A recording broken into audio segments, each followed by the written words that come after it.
Divide the people. Split them into quarreling factions, fighting among themselves rather than their common enemy. This is the comrades' first rule for the conquest of any country.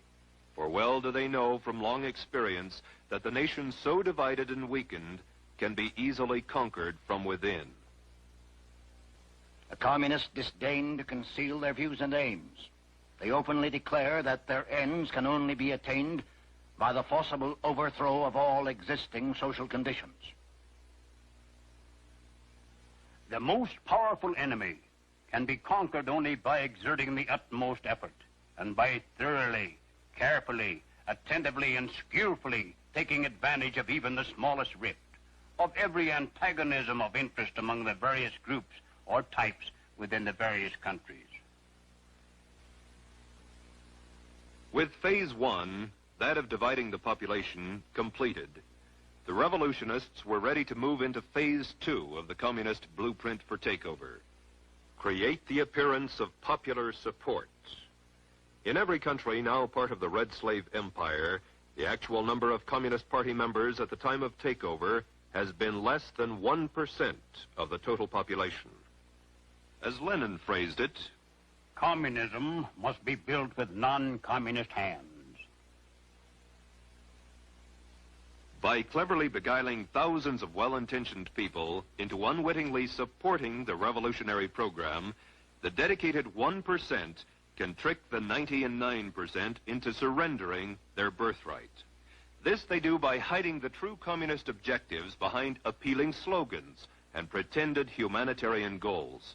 As Stalin explained, the revolutionary accepts reform in order to use it as a cover for his illegal work. After the communists have found some issue or point of difference upon which they can divide the people, get them fighting among themselves rather than their common enemy, the next step is to create the appearance of popular support for the communists' war of national liberation. They have been devastatingly successful thus far.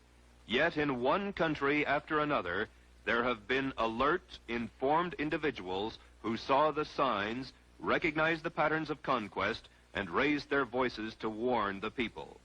Against just such a contingency, the communists developed the third phase of their blueprint for world domination: neutralize the opposition. We can and must write in a language which sows among the masses hate, revulsion, and scorn toward those who disagree with us. A Communist Party directive issued in 1943 reads, members and front organizations must continually embarrass, discredit, and degrade our critics. When obstructionists become too irritating, label them as fascist or Nazi or anti-Semitic. Constantly associate those who oppose us with those names which already have a bad smell. The association will, after enough repetition, become fact in the public mind.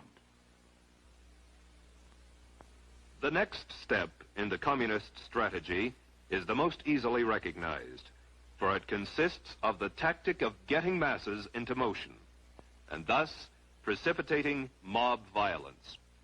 Master psychologists that they are, the communists know that once the masses are in the streets, it's not too difficult to convert an orderly demonstration into a full-scale riot.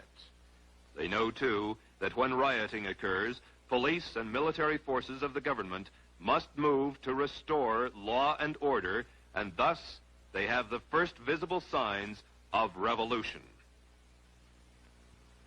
Riots, demonstrations, street battles, detachments of a revolutionary army. Such are the stages in the development of the popular uprising. The official constitution and program of the Communist Party stated in 1921, the Communist Party will educate and organize the working masses for mass strikes and mass demonstrations. It is through struggles that the working masses are prepared for the final conflict for power. As these strikes grow in number and intensity, they acquire political character through unavoidable collision and open combat with the capitalistic state. Mass action culminates in insurrection and civil war. In 1964, a communist document taken from the Viet Cong stated, get the people out into the streets. Quarrels should be provoked. Youth groups are to be armed with knives and clubs, allegedly to protect themselves in a manufactured tension. In China, as in all countries, the communist appeal was aimed primarily at students, young, idealistic intellectuals, most of whom came from wealthy families who could afford to send them to school. It was from this group that the young communist recruits came who later provided the leadership and backbone for the armed conflict to follow. In Cuba, leftist-oriented students were the vanguard of the organized street demonstrations. Once the masses were in motion, that tenuous line between demonstration and riot, between nonviolence and violence, was easily obliterated. As law enforcement officers sought to restore order, police brutality became the cry of the insurgents. The invariable charges of police brutality were hurled as efforts were made to maintain law and order. When marches and demonstrations turn into riots in any country slated for takeover, the communists are then ready to implement the final stage of their blueprint for conquest. It takes only a handful of armed opportunists, criminals and savages to create the semblance of revolution. Only insurrection can guarantee the victory of the revolution. The purpose of insurrection must be not only the complete destruction or removal of all local authorities and the replacement by new, but also the expulsion of the landlords and the seizure of their lands. And so it has been, with but minor variations in one country after another. Divide the people. Create the appearance of popular support. Neutralize the opposition.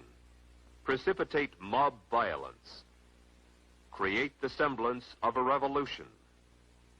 An accurate summary of Lenin's strategy for the conquest of the world is as follows. First, we will take Eastern Europe. Next, the masses of Asia. Then we shall encircle the last bastion of capitalism, the United States of America. We will not have to attack. It will fall like overripe fruit into our hands.